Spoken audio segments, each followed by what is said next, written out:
Baik, sekarang saya sedang bersama Pak Ikin dari PMI atau nanti insya Allah Pak Ikin akan memperkenalkan diri. Selamat pagi Pak, Assalamualaikum. Waalaikumsalam warahmatullahi wabarakatuh. Silakan Pak, mungkin sebagian ada yang belum mengenal Bapak, perkenalkan diri dulu Pak. Assalamualaikum warahmatullahi wabarakatuh. Nama saya Ikin Sadikin, dipanggil Ikin. Saya dari Unit Transfusi Darah PMI Kabupaten Cianjur. Saya aktif mulai 2004 ya di UTDP Kabupaten Cianjur. Jadi sedikit sudah menguasai, insya Allah sedikit sudah menguasai dari A sampai Z untuk masalah, terutama masalah rekrutmen donor darah. Itu mungkin perkenalan. Oh iya, baik Pak Ikin. Alhamdulillah kan hari ini kami dari Desa Sukakerta melaksanakan kegiatan donor darah. Nah ini mungkin kesempatan yang baik ini, ada yang beberapa yang perlu kami tanyakan untuk edukasi kepada masyarakat tentang pentingnya donor darah itu sendiri. Mungkin Bapak bisa jelaskan manfaat dari donor darah itu sendiri, silahkan. Terima kasih Bapak Kades yang sangat antusias, yang sangat mendukung, yang sangat totalitas dalam pemenuhan darah, ikut proses pemenuhan darah di Cianjur secara umum. Karena untuk Cianjur itu kebutuhan darahnya sekitar 1.800 per bulan. 1.800 per bulan. Jadi masih ada mungkin 10% lah masih dipenuhi oleh donor keluarga, ya, donor pengganti, terutama darah-darah yang sedikit spesial, yaitu seperti komponen trombosit. Karena komponen trombosit itu darahnya usianya hanya 5 hari. Jadi kita tidak bisa nyetok lama. Betul. Gitu ya. Jadi saya punya jargon sekarang Pak Kades, donor itu bukan setetes darah untuk menyelamatkan sesama. Saya punya jargon persiapkan masa lansia Anda untuk ceria dengan donor darah rutin setiap 60 hari. Karena dengan donor darah rutin itu semakin tua kita tetap secara casing kita usianya makin tua, tapi secara underdish dalaman tetap kita muda. Jadi jargon saya gitu, persiapkan masa tua Anda, masa lansia Anda untuk ceria dengan donor darah rutin setiap 60 hari. Karena orang masih berpikir, kalau kita berpikir menerima, biasanya orang suka hitung-hitungan. Begitu berpikir memberi, orang suka hitung-hitungan. Tapi begitu berpikir menerima, mereka suka maksimal biasa gitu. Jadi donor darah itu dengan donor darah rutin, 4 organ tubuh kita insya Allah akan kerjanya akan lebih minimal. Ginjal, limpa, hati, jantung yang yang bermasalah dengan satu organ tersebut pasti manusia bermasalah secara umum. Jadi kalau pendonor darah insya Allah 4 organ tubuh itu akan aman, akan lebih minimal bekerjanya, karena darah-darah yang harus disaring, yang harus ditimbun oleh limpa, sampahnya, mereka diambil dengan proses donor darah. Jadi darah ginjal nyaringnya rileks, kenapa darah yang disaring oleh ginjalnya udah aman darahnya.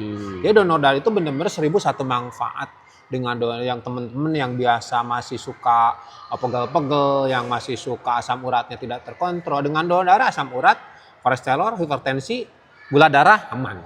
Jadi pendonor darah itu dalam teorinya harapan hidup pendonor darah itu 80 tahun sehat. Di kita ada Pak Haji Kosasi, Pak Haji Kosasi usianya sudah 70 berapa masih sehat. Saya ingin melihat beliau, kalau beliau 80 tahun masih segar bugar, berarti teorinya betul gitu Pak Kades. Oh jadi betul ya, berarti donor darah sendiri itu sebetulnya bukan hanya sekedar kita memberikan manfaat kepada orang lain, tetapi untuk si pendonornya itu sendiri pun akan mendapatkan manfaat itu kan memang masih banyak yang belum tahu.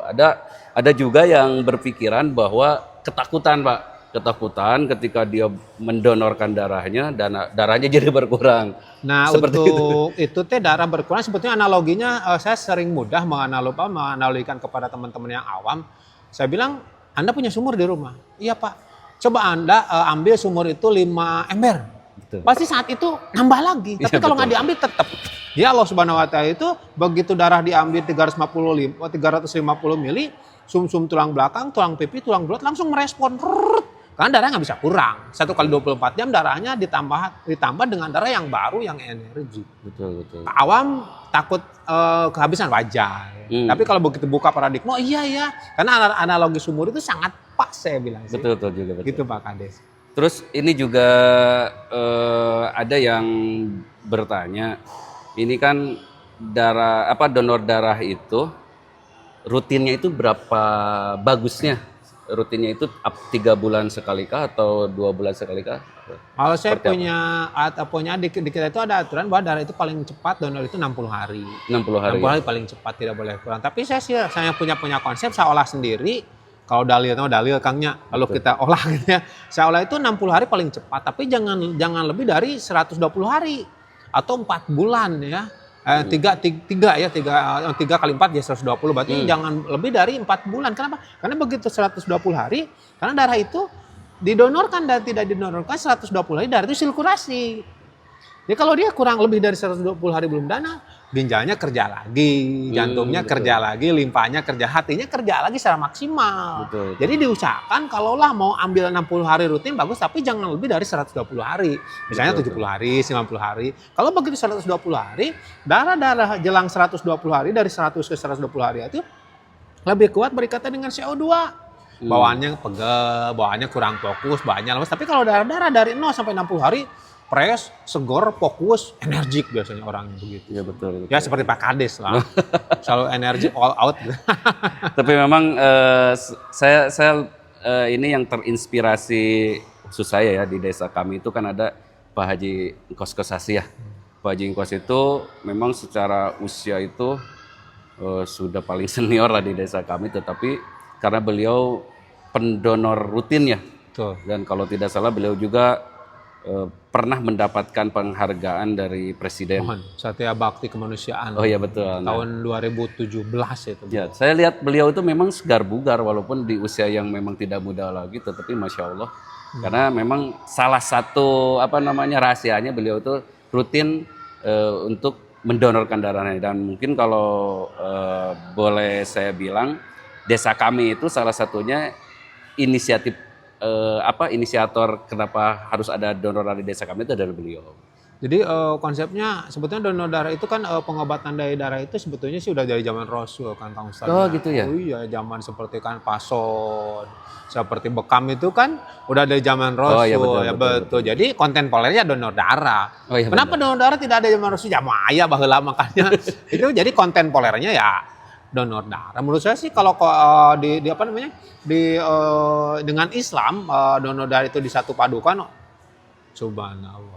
Wah, mantap. Oh terus ada lagi yang mungkin banyak yang ditanyakan itu ketika ada seseorang yang membutuhkan darah, ternyata itu harus mengeluarkan nominal. Nah itu seperti apa sementara dari si pendonor itu tidak dipungut maksudnya gitu. Itu silakan biar tidak ada salah paham dan pertanyaan-pertanyaan itu bisa terjawab. Jadi donor darah itu dua sisi ya, satu sisi pendonor, satu sisi pasien. Betul. Nah pendonor dengan donor darahnya, dengan manfaatnya ingin sehat, ya donor darah. Betul. Di satu sisi donor darahnya diproses PMI, lalu diberikan kepada pasien yang membutuhkan. Nah yang permasalahannya timbul yaitu proses. Donornya free, pasiennya kenapa harus bayar? Ternyata di situ ada proses. Kenapa ada proses? Ada di situ kantong darah. Kalau kantong darah ya harganya di sekitar 90.000 sampai 100.000 per lampu darah ya. Kalau misalnya mau free bisa bisa mungkin sama kantong darah sama kantong kresek gitu ya. Bisa mungkin lebih murahnya, tapi itulah diproses. Jadi donor darah itu ada proses seperti darah itu darah yang bawa oleh PMI, di lab PMI itu dicek 4 parameter penyakit Pak. Ada HIV, HCV, sifilis, HBsAg. Itu nominalnya lumayan. Oh justru. Jadi kalau kita cek ke lab swasta bisa juta itu Pak. Iya, di PMI sangat murah. Kenapa ke PMI? Kok PMI bisa murah sih? Karena PMI kan lembaga kemanusiaan. Betul. Jadi makin murah itu Pak. Artinya kan bukan darahnya, tetapi ada proses yang dibayar. Makanya munculnya BPPD, biaya pengganti pengolahan darah, bukan tarif lah, tapi betul. BPPD bahasanya, biaya pengganti pengolahan darah. Karena kan mungkin darah itu sendiri kalau tidak misalnya kayak mesin saya tidak mengerti atau namanya, mungkin darah itu harus diawetkan lah katakan seperti itu ya. Bisa sih kita ada proses darah yang diawetkan untuk plasma, tapi di Cianjur belum sih. Darah 32 hari itu prosesnya hanya disimpan di refrigerator, blood refrigerator, kulkas darah, itu posisinya usia darahnya segitu. Jadi ada tempat penyimpanan Pak ya, tempat Iya. penyimpanan. Tempat penyimpan darah kan bukan kulkasnya bukan kulkas rumah tangga, tapi kulkasnya kulkas khusus yang harganya lumayan. Ya maksud saya seperti itu. Kenapa? Yang tadi itu ya si pasien misalnya ketika membutuhkan darah itu sebetulnya pengganti dari proses Biaya pengganti biaya pengolahan. pengganti pengolahan darah itu Betul. sendiri, mungkin ke sana ya Pak ya. Terus ini Pak, ketika seseorang ingin berdonor seharusnya prepare atau persiapannya seperti apa tuh Pak? Untuk persiapan donor darah sih biasanya yang Karena kan ada yang memang donor darah itu kan unik ya, maksudnya tergantung dari kesehatan si pendonor itu. Betul. Ada yang banyak mendaftar di desa kami pun seperti itu. Ternyata biasanya seperti yang itu. lolos itu Biasanya. sedikit. Itu bagaimana Pak? Silakan. ya minimal prepare-nya 3 hari lah. Stay tidur malamnya 3 hari cukup seperti setiap malam 6 jam. Mungkin kalau tensinya yang selalu tinggi 3 hari mungkin mutih ya. Minyaknya hindari, terus goreng-gorengannya hindari, asinnya hindari, lemak-lemaknya hindari 3 hari sebelum. Jangan lama-lama. Jadi udah 3 hari berdonor, ya. yang rokoknya kopi sama rokoknya bisa suka banyak atau dikurangin dulu. Nah sudah donor mangga lompat lagi. Dan gitu sih. jangan bergadang. Tuh. Ya itu 3 hari itu ya 3 hari Iya. 6 jam setiap malam harus donor. Harus tidur itu 6 Terus jam. yang untuk mereka yang rutin mengkonsumsi karena misalnya mempunyai penyakit tertentu dan memang harus rutin mengkonsumsi obat-obatan seperti itu bisa tidak mendonor. Untuk obat khusus untuk obat darah tinggi aman, amlodipin aman tiap hari minum harus itu nggak apa. Tapi kalau untuk obat yang lain nggak bisa. Obat yang lain terutama antibiotik itu 3 hari ya, 3 hari sebelum harus stop dulu baru donor. Kenapa demikian? Karena ditakutkan darahnya tercekal Pak. Darahnya masuk ke laboratorium PMI yang sistemnya kan bukan diagnostik tapi sistemnya screening. Sangat sensitivitasnya tinggi dari darahnya nanti akan terbuang. Terus untuk di Cianjur sendiri, Pak Ikin, untuk donor darah sendiri itu animo masyarakat apa tahun sekarang lah ya, atau dibandingkan dengan tahun sebelumnya ada peningkatan atau memang masih stagnan di angka sekian berapa persen gitu untuk kegiatan donor darah di Cianjur ya? Kalau Menurut PMI sendiri. hitungan tahun sih selalu meningkat. Selalu meningkat. Karena kan ada dari mulut ke telinga, manfaat donor terasa setiap tahun meningkat. Ya, Untuk betul. jumlah donasi setiap tahun walaupun peningkatannya tidak signifikan ya.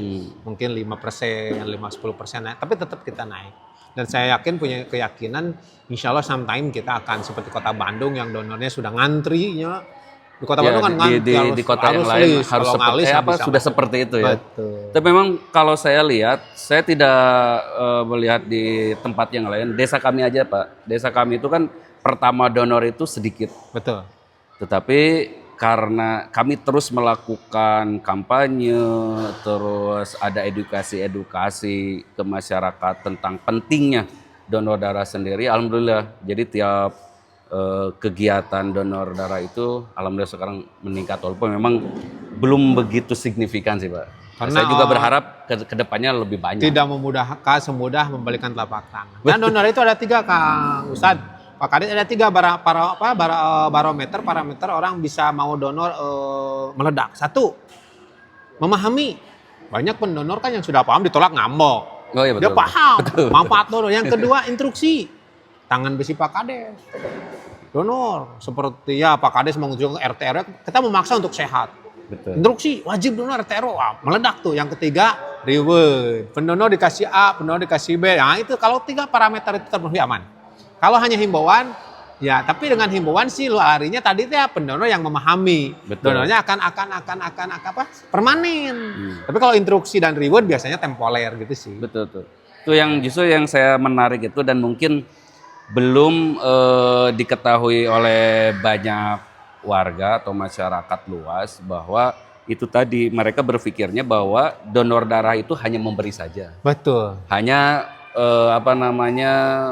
menolong orang lain tanpa mereka sadari dengan donor darah itu sendiri mereka akan mendapatkan manfaat. Itu sebetulnya yang saya tertarik dan memang harus diketahui oleh khalayak ramai sehingga animo masyarakat untuk berdonor itu tinggi. Itu Makanya jargonnya saya rubah. Lu ingin sehat donor. Persiapkan masa senja Anda dengan donor rutin, maka di sini ada contoh. Kau apalagi dekat. Jadi kalau paradigmanya masih memberi, agak repot sih. ya, betul. Begitu orang butuh hese. Tapi begitu berbicaranya menerima, Oh, daes emang darah teh. Walaupun dia pendonor begitu butuh, ya emang susah sih. Dia memahami manfaat. Jadi kan saya bilang kan dibagi dua sisi, pendonor, pasien. Betul tuh. Pendonor ya pendonor. Orang mah dengan nah nggak mungkin dia darah dikocorkan sendiri gitu banyak kan nggak bisa. Oh saya ditolong oleh PMI, dengan PMI saya bisa jadi lebih sehat, itu sih paradigmanya, konsepnya di situ. Oh ya, kalau ini sendiri Pak, kalau golongan darah itu kalau tidak salah, kalau dulu ya, mungkin karena kemajuan zaman, ilmu juga semakin maju. Kalau dulu kalau tidak salah ya, oh itu bisa semuanya gitu. Nah kalau sekarang tuh seperti apa? Apa memang seperti itu? Saya kurang tahu. Sekarang sih sudah semakin selektif golongan darah. Golongan darah itu dengan golongan darah masing-masing sendiri. Oh, kalau A dengan A. B Oh ya dengan dengan karena terjadi reaksi transfusi Pak. Tetap aja betul, masih ada betul. reaksi, kalaupun O bisa dimasukkan kemana-mana tetap ada reaksi. Oh ya betul, betul. Karena ya O dengan O lagi gitu sih. Terus kalau yang selama ini yang Bapak rasakan, yang paling susah golongan apa Pak? Biasanya sih Biasanya. resusnya yang negatif Pak. Resus negatif itu golongan apapun yang resusnya negatif susah. Oh, Karena gitu ya? cuma 1% Pak komunitas dari 100%. Oh, Tapi kalau lihat golongan resus positif yang sedikit susah AB. oh AB. AB, tapi udah AB resusnya negatif, wah pusing Pak. Kalau ada pasien butuh resus negatif, walaupun O susahnya minta ampun. Walaupun O itu banyak kan, tapi betul. begitu resusnya negatif susah. Tapi betul Pak, ini ada manfaat juga ketika kami pemerintahan Desa Sukakerta melaksanakan kegiatan donor darah. Ketika misalnya ada pasien yang membutuhkan darah AB. Dulu tuh kami tidak tahu siapa aja yang mempunyai darah AB atau darah A atau darah apa. Nah, karena kita sudah melaksanakan kegiatan donor darah itu kan kita ada inventarisir Dana ya. golongan darah masyarakat itu, yang golongan darah A itu siapa. Jadi kalaupun misalnya suka ada permintaan darah misalnya urgent, nah itu kami biasanya melihat data dari hasil yang pendonor yang ada di desa inventarisir kami. data Betul. setiap pendonor darah, setiap KDD. Betul. Makanya kalau setiap saya pribadi sih setiap setiap beres kegiatan suka memberikan kepada koordinatornya, kalau di sini mungkin Pak Kades, data Excel-nya. Oh ini pendonor darah yang golongan ini, golongan Ya, ini. betul, Jadi nanti kalau itu sangat membantu, Pak. Pak Sangat Kades membantu. butuh data ya kita calling kita insya Allah aman. Nanti kita persiapkan semaksimal mungkin untuk mempersiapkan data tersebut. Oke, terakhir mungkin harapan Bapak dengan kegiatan donor darah ini sendiri. Untuk kegiatan lokal Surakarta khususnya, insya Allah dengan donor darah warga masyarakat Surakarta akan semakin sehat, Dan kalaupun ada warga masyarakat Surakarta yang terpapar 4 penyakit tadi, HIV, HCP, sifilis, HBsAg, mungkin itu jadi satu catatan untuk kita trace, untuk kita cek supaya lebih maksimal. Mengetahui penyakit lebih dini akan lebih bagus daripada mengetahui penyakit sudah stadium 3, stadium 4. Dan saya punya pesan sama Pak Kades. Siap. Ciptakan perangkat desa yang sehat, RT RW yang sehat dengan donor rutin. Ya Pak Kades merasa sendiri, Pak Kausasi merasa dengan perangkat desanya dan RT RW-nya donor rutin, insya Allah Surakarta selalu terdepan. Amin. Insya Allah. Baik, terima kasih Siap. Pak. Sami-sami. Ilmunya mudah-mudahan Amin. ini menjadi motivasi. Amin. Khususnya untuk mereka-mereka yang belum pernah Insya Allah. berdonor. Insya Allah. Baik, sekian. Assalamualaikum warahmatullahi wabarakatuh. Waalaikumsalam warahmatullahi wabarakatuh. Hatur nuhun. Sama-sama.